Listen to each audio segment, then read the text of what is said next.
semua harus dipahami bahwa itu semua wajib.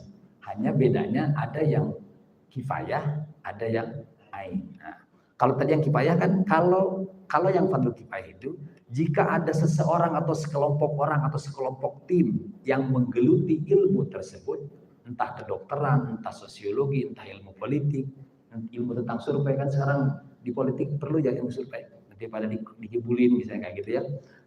Maka keberadaan tim itu menggugurkan kewajiban keseluruhan kaum muslimin dari mempelajari disiplin itu yang dimaksud dengan fardu kifayah. Nah, kita spesifikkan lagi pertanyaannya kalau begitu sekarang kalau memang ada yang fardu ain dan fardu kifayah, mungkin kita bertanya lagi kalau gitu yang fardu ain yang mana? Nah, gitu.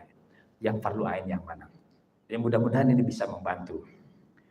Ilmu yang hukum pelajarinya fardu ain, maka dalam konteks ini suka atau tidak, bisa atau tidak bisa, tidak bisa tidak, seseorang setiap muslim dengan syarat dan ketentuan berlaku itu tadi, akalnya sehat dan sebagainya, harus mempelajari dan harus memahami ilmu-ilmu itu. Jenis ilmu itu ilmu apa? Ini para ulama memberikan penjelasan, bukan juga bidang studinya, tetapi apa istilahnya itu?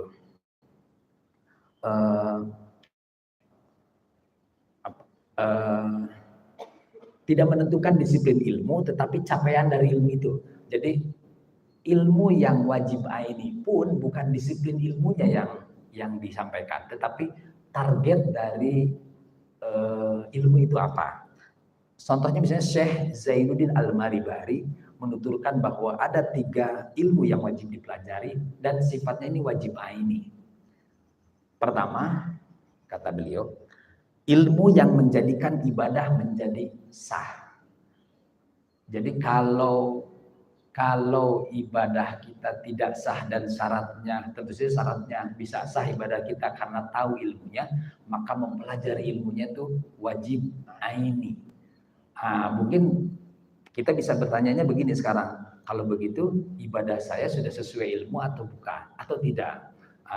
Kalau di sekolah itu ada praktikum ibadah, Pak, dengan segala kelemahannya di sekolah-sekolah. Nah, sekarang kalau bapak-bapak merasa misalnya saya sudah sah belum ya, dari mulai detail syarat wajib, syarat syah, rukun yang membatalkan, keutamaan, mestinya itu tahu. Kenapa? Kalau itu lolos dari pengetahuan kita, jangan-jangan sholat kita modalnya apa? Semangat doang, misalnya ilmunya nggak ada, itu bahaya. Makanya capaiannya adalah ilmunya antara lain disebut ilmu fikih, tetapi intinya sebenarnya karena ibadah kita ingin sah, minimal kan sah dulu ya.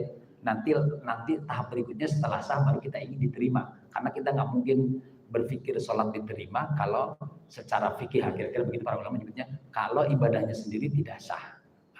Berarti sekarang kan tugas kita masing-masing mulai merenungkan ibadah kita ini sesuai belum. Jangan lihat orang lain, sendiri aja. Jangan nilai orang lain biar nggak gelut, biar nggak tengkar. Itu yang pertama. Yang kedua, jadi itu ilmu yang membuat, yang akibatnya adalah menjadikan ibadah kita sah, itu wajib aini. Yang kedua, ilmu yang menjadikan atau mengesahkan akidah seseorang, akidah kita. Disiplin ilmunya kita sebut ada ilmu tauhid, ilmu kalam dan sebagainya. Nah, Bapak Ibu mau saya ingat, kebenaran ilmu-ilmu keagamaan kan ukurannya adalah kesesuaian dengan nas. Bahasa kita ngomongnya tuh ada dalilnya tidak, kira-kira begitu.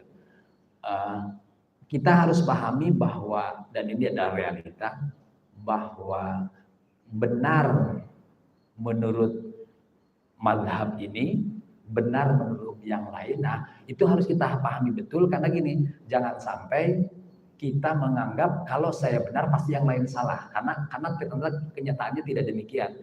Ada hal-hal dalam agama ini yang benarnya itu bisa beda-beda, sekalipun ada kesepakatan mana yang tidak boleh beda. Kita harus pahami itu biar jangan sampai semangat agama yang tinggi pada saat yang sama kita paling tinggi juga, paling pintar juga menyalahkan orang lain di luar kita yang berbeda. Itu bahaya.